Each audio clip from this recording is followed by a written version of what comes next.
Hello guys, welcome to Salos English Academy. Hari abantu birirwa bambaza ni gute navuga Icyongereza neza, ariko burya kugira ngo kinavugike neza biterwa n'uburyo ubuvuga ibintu. Okay? So tugiye kwibira interuro 10. Interuro 10 ushobora gukoresha nawe mu buzima bwa buri munsi uvuga Icyongereza kandi kumva bimeze neza cyane. Of course ntabwo ndi jyenyine, ndi kumwe na teacher Tiffany, n'umwarimu w'umunyamerika kazi. Ewan arabitwereka neza. Make sure you subscribed, making sure ko wamaze gukora subscribe kugira ngo uzajye ucikwa n'amasomo nk'aya ngaya y'Icyongereza nimba ushaka kuvuga neza ururimi rw'Icyongereza. Nge ndi Claude Rutabana, reka twikomereze na teacher Tiffany. Hey, I am teacher Tiffany, and today I am going to teach you 10 English sentences. 10 English sentences. Let's go. That's right. 10 English sentences that you can use today, starting today, that will help you sound more like a native English speaker. These are sentences that you can use every single day. Wow, you guys, make sure you stick with us till the end. Let's go. Are you ready? Well then, let's jump right in. Yes, I'm ready, and I think also you too, you are ready. Let's go now. Now remember, these English sentences will help you sound more like a native English speaker. So the first sentence we are going to look at... Abantu birirwa bambaza ngo ni gute bavuga neza Icyongereza. Mwabyumvise? Yes, izi zishobora kugufasha mu buzima bwa buri munsi ukavuga neza ururimi rw'Icyongereza. Reka turebe iyi nteruro ya mbere natwe dushobora gukoresha mu buzima bwa buri munsi tuvuga ururimi rw'Icyongereza. That is right here. Would you mind if I called you back in ... Reka nsubiremo. Would you like if I called you back in back in a few minutes? Back in an hour, etc. We can make or we can complete the question. Would you mind if I called you back in? Reka twumve uko abidusobanurira. Hey, would you mind if I called you back in after? Yes, if I called you back in a few minutes, if I called you back in an hour, if I called you back in... Reka tubanze turebe teacher Tiffany. Yes. One more time. Would you mind if I called you back in... Salos English Academy, nizera ko nawe turi kumwe gatanu kuri gatanu. Turebe. Now this sentence, this question can be used every single day. Ngo iyi nteruro dushobora kuba twayikoresha buri munsi ukayikoresha. Ariko reka turebe birasobanura iki, ese twaba turi kuvuga kuki. Teacher Tiffany adusobanurire ubundi tuvuge neza ururimi rw'Icyongereza. Think about it. There are moments when you are doing something and you're a little bit busy, but then you get that phone call. Someone wants to speak with you, but you don't have the time. Ukuvuga ngo uri busy, ariko umuntu araguhamagaye kuri telefone. Nta mwanya ufite wo kumusubiza, ntabwo uri kubasha kumuvugisha. Kandi uri muravuga ururimi rw'Icyongereza. Kandi urashaka kumvikana neza nk'umuntu waruvukiyemo neza. Reka turebe. Wabivuga ute? Wakwitwara ute mu buryo bw'ikinyabupfura? Reka turebe. Now you have to let them know in English that you're going to have to call them back. Ni ukuvuga ngo nimba uri bize cyane umuntu akaguhamagara kandi kumuvugisha ntabwo biri gukunda, birasa nkaho biri kugukura muri mode y'ibyo urimo gukora, ariko urashaka kuba n'ubundi umuntu ufite ikinyabupfura ukamubwira uti rwose turi buvugane, ukareba ukuntu bimubwira mu Cyongereza. Uwo muntu uzamubwira gute? Uzakora interuro gute? Urumva interuro ushobora gukoresha mu buzima bwa buri munsi. Reka turebe. But if you know this question, this structure, you will sound more like a native English speaker. Ni ukuvuga ngo iki kibazo nimbasha kukivuga, ewana nzameze nk'umuntu wavukiye muri Amerika, wavukiye mu Bwongereza. Reka turebe. So again, you say, would you mind which makes it very polite. ni ukuvuga ngo ni uburyo bw'ikinyabupfura cyane. Would you mind reka turebe. Would you mind if I called you back in 5 minutes? Okay, arampamagaye ariko ndi bize cyane, ndimo ndakora ibintu byinshi, ntabwo mbasha kumuvugisha. Ashaka kumuhamagara ndimo ntanga ikiganiro gutya, sibyo? Hanyuma ndashaka kumubwira yuko rwose yaba yitonze gatoya, nkaza kumuhamagara nko minota 5. Ugahita ukora ikibazo, ugahita umubwira uti, oh hello, would you mind if I called you in yes. Hanyuma ugahita umubwira uti, oh, would you mind if I called you back in 5 minutes? Would you mind if I called you back in 5 minutes? Reka turebe Teacher Symphony. In 2 hours. Yes, urumva ushaka gushyira iminota yose ushaka. Niba wumva uri umuhamagara nyuma y'amasaha 2, would you mind if I called you back in 2 hours? Yes. Ugahita ukora icyo kibazo fresh, ukamubwira neza mu buryo bworoshye. Reka turebe hano. In a week. So you can put the time period in that last spot. So ugahita ushyiraho time ushaka kuza kuvugana nawe. Reka turebe. Again, I'll show it to you. Would you mind if I called you back in and then give the period of time? Okay. Ni ukuvuga ngo, would you mind if I called you back in? Ugahita ushyiraho igihe ushaka kuza kumuhamagariraho. Okay? Would you mind if I called you back in few seconds? Mu masegonda makeya, nyuma y'amasegonda makeya. Ese haricyo byaba bitwaye nje kuguhamagara nyuma y'amasegonda makeya tukavugana?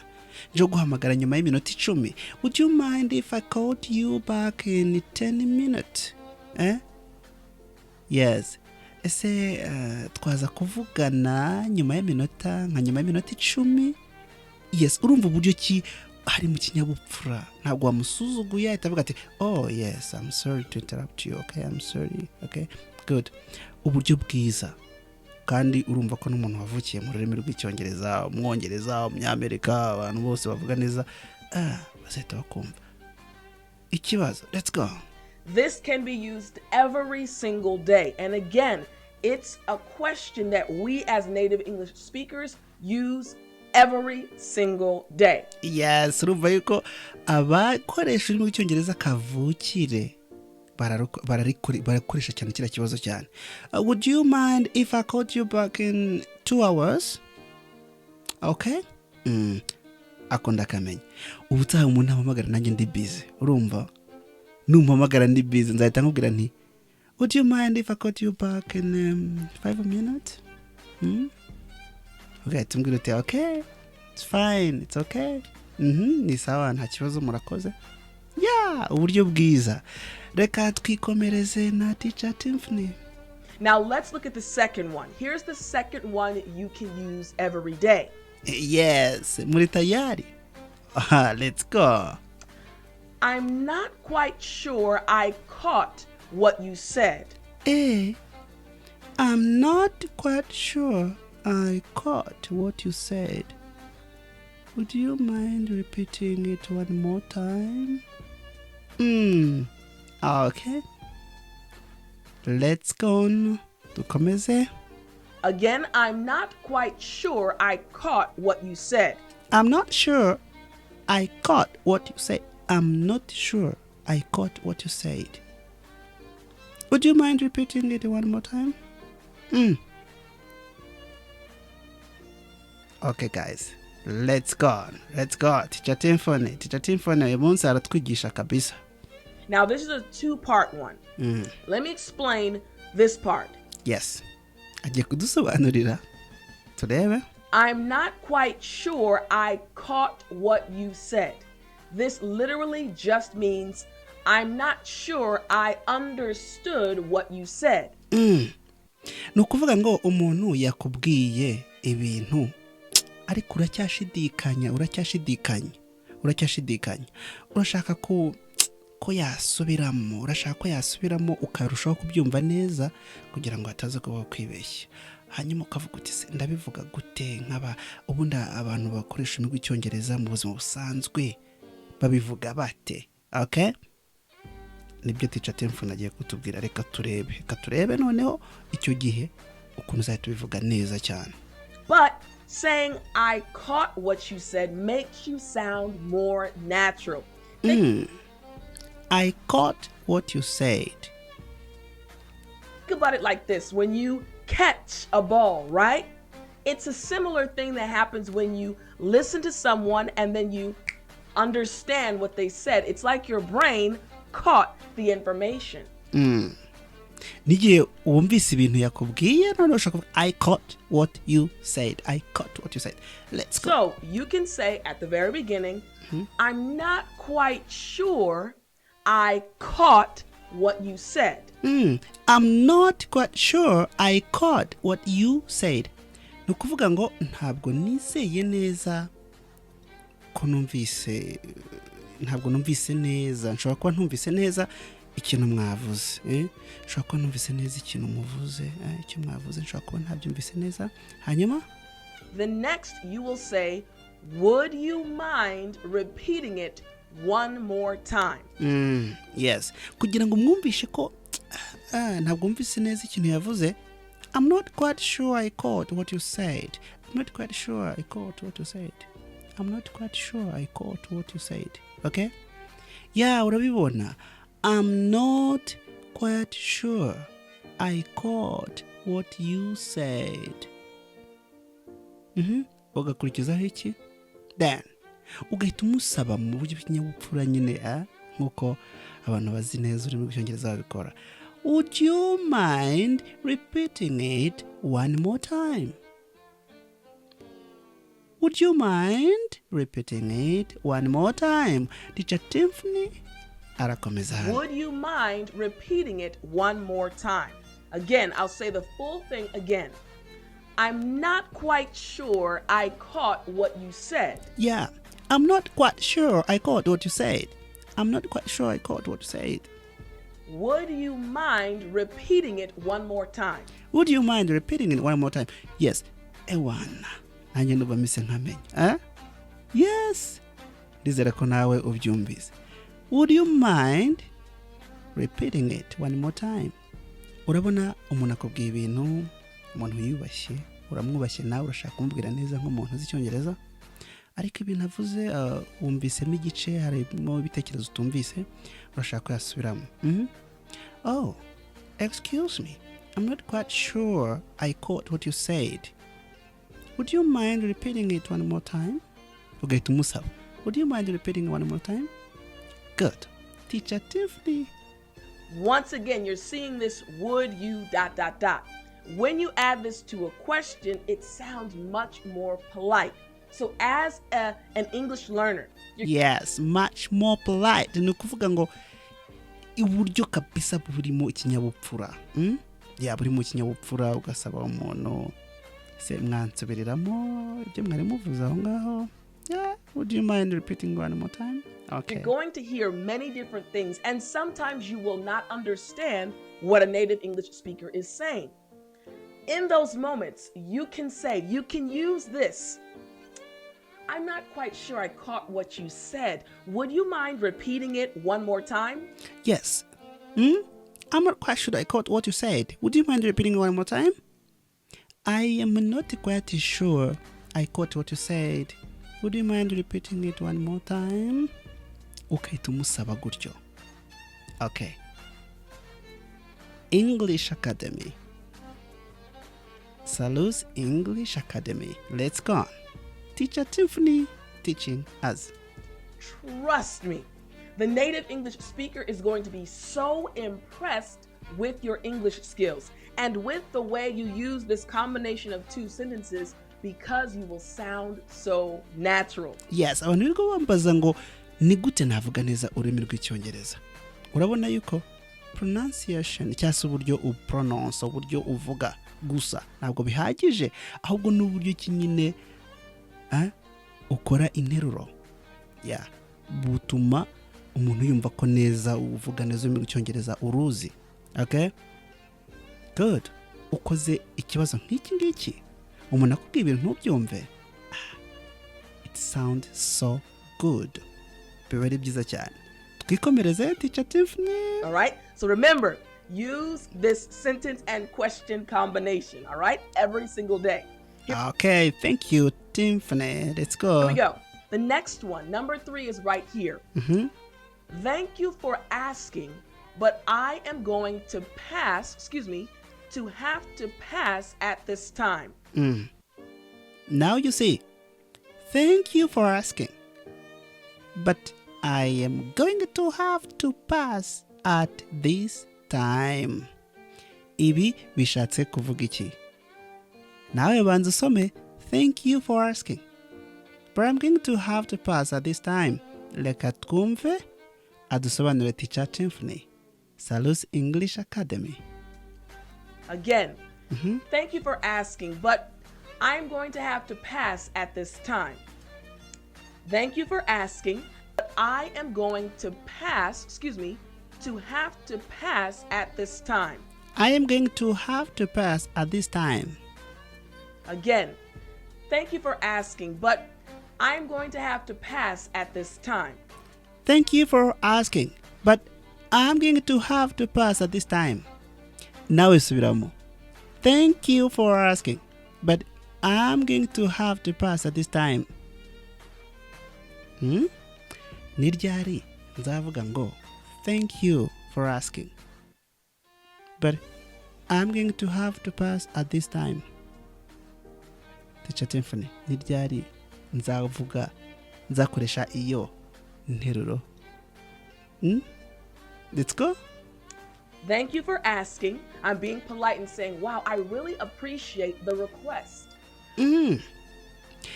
Yes, noneho nishimiye icyo kibazo umuntu ambajije. Umuntu arambajije numva ambajije ikibazo cyiza, then nkahita mubwira nti thank you for asking. Eka tukomeze tubanze twumve hano. But I am going to have to pass at this time. But I'm going to have to pass at this time. Kubera iki rero? Kubera iki Teacher Tiffany? Kubera iki? Let's see. I'm actually rejecting the request, but it's so polite, the other person will not be offended. So, again, you can use this every single day. People will request things from you. People will ask you for things. You can respond like this. Again, you can use this every single day. Thank you for asking. Let them know that you appreciate the fact that they asked for your help. Hold on, I'm gonna drink some water, guys. Okay. Woo, delicious. All right, you could say again, thank you for asking, but I am going to have to pass at this time. You're rejecting their request, but very, very politely. All right? Yes. Teacher Tiffany, abisobanuye neza cyane. Ni ukuvuga ngo mu buzima bwa buri munsi umuntu azagusaba ikintu, azagusaba serivisi cyangwa se azakubaza ikintu akubaza ariko nta mwanya ufite, ibyo akubajije urashaka kubi nta gaciro bihaye. Yes. Ni ukuvuga ngo nimba wumva ibyo akubajije bitagomba kuguhagarika ugashaka gukomeza nyine, ariko se uzamuhakanira gute mu buryo bwa nyabwo bw'ikinyabupfura ku buryo atazarakara. Ntabwo ati ubajije ikibazo cyiza, thank you for asking. Okay, urumva ise yishima. But I'm going to have to pass at this time. Mbese ariko nyine ubu ngubu ntabwo umuntu yabigarukaho muri aka kanya. Yes, uburyo bwiza urumva mu buzima bwa buri munsi umuntu abakusaba ibintu, umuntu akubwira ibintu ariko ukumva nyine hari ukuntu ugomba kubihakana. Oh, thank you for asking, but I'm going to have to pass at this time. Okay, Teacher Tiffany, turebe akandi ka. Here we go. Next, number 4. Can I help you with anything in particular? Can I help you with anything in particular? Tell me. This is the part that's added, right? Can I help you? You probably know that already. But can I help you with anything in particular? Can I help you with anything in particular?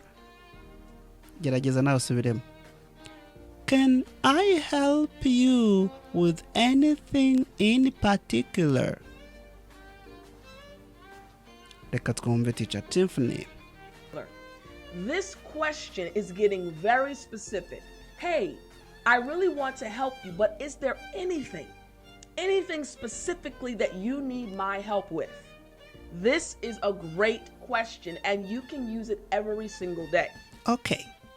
Ni ukuvuga ngo hari igihe uzaba ushaka gufasha nk'umuntu nk'umuntu mu kintu runaka, ariko urashaka kumenya nimba hari ubundi buryo bwihariye wumva wamufashamo rwose agahita avuga ati ndanyuzwe ibintu bigenze neza, nkuko teacher Tiffany hano ariko bitusobanurira.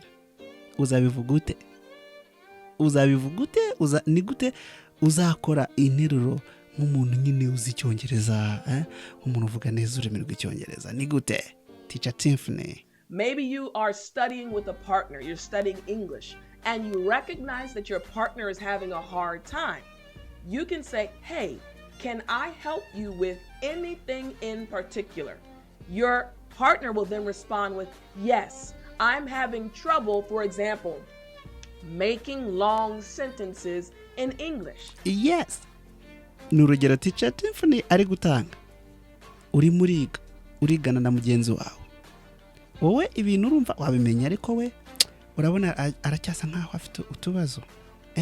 Ukamubaza, can I help you with something in particular? Agatabwa ati, yes, ngewe ntabwo ndabasha gukora interuro ndende mu Cyongereza. Yego. Hanyuma ubwo agiye kugufasha. Ariko se wabimusabye ute? Wabimusabye ute nk'umuntu uzi ururimi rw'Icyongereza? And maybe you are an advanced English learner, so you can help your partner with that particular issue. Now, I'm teaching you many different sentences, many different questions that you can use on a regular basis every single day. Hey, can I help you with anything in particular? Ni ukuvuga ngo uri gushaka gufasha umuntu mu bintu yaba arimo gukora ibyo aribyo byose, ariko urumva urashaka kumenya nimba ari ubufasha agukeneyeho. Hari ubufasha agukeneyeho, hari ikintu ashaka kwamufasha. Ese uzabimusaba ute mu Kinyarwanda? Ushaka kuvuga uti, ese hari akantu nabafasha? Hari ubufasha mwamunkeneyeho mu bijyanye na hanyuma mu Cyongereza cyiza nk'umuntu uzi ururimi rw'Icyongereza kabisa, warwize ruvuga neza. Hey, can I help you with anything in particular? Umuntu nimba agukeneye ubufasha agahita avuga ati, oh yes, mwamfasha muri ibi ngibi. Ariko urumva buri cyo wamubajije, hey, can I help you with something in particular? Hey, can I help you with something in particular? Good. Ako ngiye nakamenye, rizera nawe wakamenye. Good. Let's go. Teacher Tiffany telling us something. Good. You got it right. Particular meaning specifically. You got it? All right. Now let's go on to number 5. Here we go. Number 5 is, hey, how did things go with ... Now you see. Hey, how did things go with your presentation? How did things go with the event? How did things go with the phone call? Ukavuga n'ibindi. Okay. Teacher Tiffany, dusobanurire. Turakurikiye. Turashaka kuvuga neza ururimi rw'Icyongereza. This is a really natural question. Here we go. Hey, how did things go with ... What you're asking is, hey, what's the update? Did everything go okay? What's the update? Okay. How was the presentation? How was the meeting? How was the class? How was your project? Instead of saying, how was your project?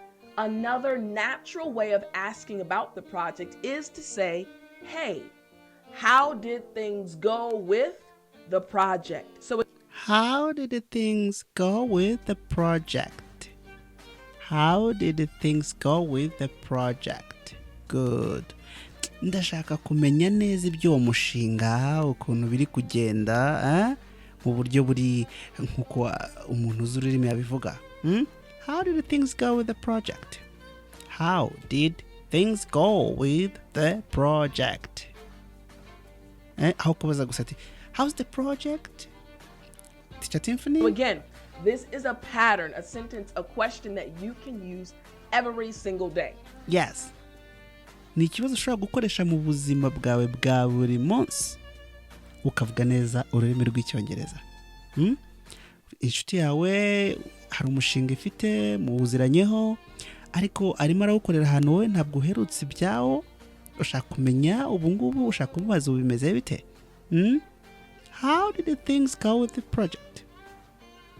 Ako ni akantu keza cyane. Good. Twikomereze. Think about your own life. Maybe you have family or friends that you see on a regular basis, and maybe they are doing something and you want to know what the update is. I want you to think about that. And today I want you to ask someone this question in English. You can do it. I believe in you. All right? Yes, I can do it. Nawe ndize ushobora kuita ubikora. Yes, I believe in you too. Teacher Tiffany. Right? So here we go. Next, here's number 6. Do you happen to know how to ... Again. Do you happen to know how to drive? Do you happen to know how to make these? Do you happen to know how to do this? Okay, Teacher Tiffany. Again, do you happen to know how to ... Again, now you're asking someone if they know how to do a specific thing. But instead of saying, do you know how to ... you're saying, do you happen to know how to ... This is another way of asking them that question, but it's a little bit more polite. It's also teaching you again how we speak. We say this, hey, perhaps, maybe, I'm just guessing, but do you happen to know how to? So it's really a good way of asking someone. You're guessing that they may know how to do it, but you're not sure. So you're adding that happen to within the question at the beginning. So, hey, do you happen to know how to... Do you happen to know how to play guitar? Do you happen to know how to play guitar? Yes. Uri gushidikanya ibintu ugiye kuvuga cyangwa se kubaza umuntu urumva ashobora kuba biza ariko uri gushidikanya. Mbese nimba ukunda kubona umuntu gitari ushobora kuvuga uti buriya azi kwicuranga ariko ntabwo byizeye neza urashaka kumubaza nimba koko abizi neza. Then you say, hey, do you happen to know how to play guitar? Do you happen to know how to cook rice? Okay, Teacher Tiffany. Make long sentences in English. Do you happen to know how to give an introduction? Do you happen to know how to write an English paper? You can create any sentence, any question using this pattern to ask someone if they know how to do something. All right? Yes, do you happen to do? Do you happen to? Hanyuma ukaba wakongeraho ibindi bintu byinshi cyane ushobora kuba ushaka kuvuga. Ubundi ukivugira neza ururimi rw'icyongereza. Hey, do you happen how to speak English? Well, I know. Yeah, of course I do. Hey, do you happen to know how to... Do you happen to... Then you go on. Right. Let's go on. Teacher Tiffany, tell us. Okay, here we go. So number 7 is right here. It was a pleasure meeting you. It was a pleasure meeting you. Let's go. I look forward to speaking with you again in the future. It was a pleasure meeting you. I look forward to speaking with you again in the future. ndagira ngo nawe ubanze usubiremo iyi sentence hanyuma adusobanurire, sibyo? Okay. It was a pleasure meeting you. I look forward to speaking with you again in the future. Well, now you understand. It was a pleasure meeting you. I look forward to speaking with you again in the future. Now. One more time. It was a pleasure meeting you. I look forward to speaking with you again in the future. Now, this is another combo, right? But look at it. What we're saying is, hey, man, thank you so much for speaking with me and spending time with me. Acknowledging that you enjoyed the time you spent with the person. Yeah. Then you're adding in the future. Man, I look forward to speaking with you again in the future. This is a great way to end a conversation, a great way to end a meeting. Letting the person know you appreciate them and then adding in, hey, if I have the opportunity to meet you again in the future, I would love to. I'm a little swamped at work. I'm a little swamped at work. I'm a little swamped at work. Okay, teacher Tiffany. I'm a little swamped at work. Now, I'm a little swamped at work. Let's go. And we as native English speakers use it on a regular basis. On a regular basis. Reka turebe babikoresha bate buri munsi. Ubundi natwe tujye tuvuga icyongereza kimeze neza cyane. Okay. Yes. Mu gihe dukurikira Salos English Academy. Let's go. Swamped means extremely busy. Swamped? Mwumvise icyo bivuga? Swamped. Igihe ufite akazi kenshi, uri muri byinshi, uri busy cyane rwose, ewana. Ibintu akazi ni kenshi. Uhita uvuga uti, icyo nicyo bita swamped in English. Is there anything in particular that you would like to? Noneho mu buryo bwa nyabwo nkuko teacher Tiffany abitubwira. Is there anything in particular that you'd like to eat?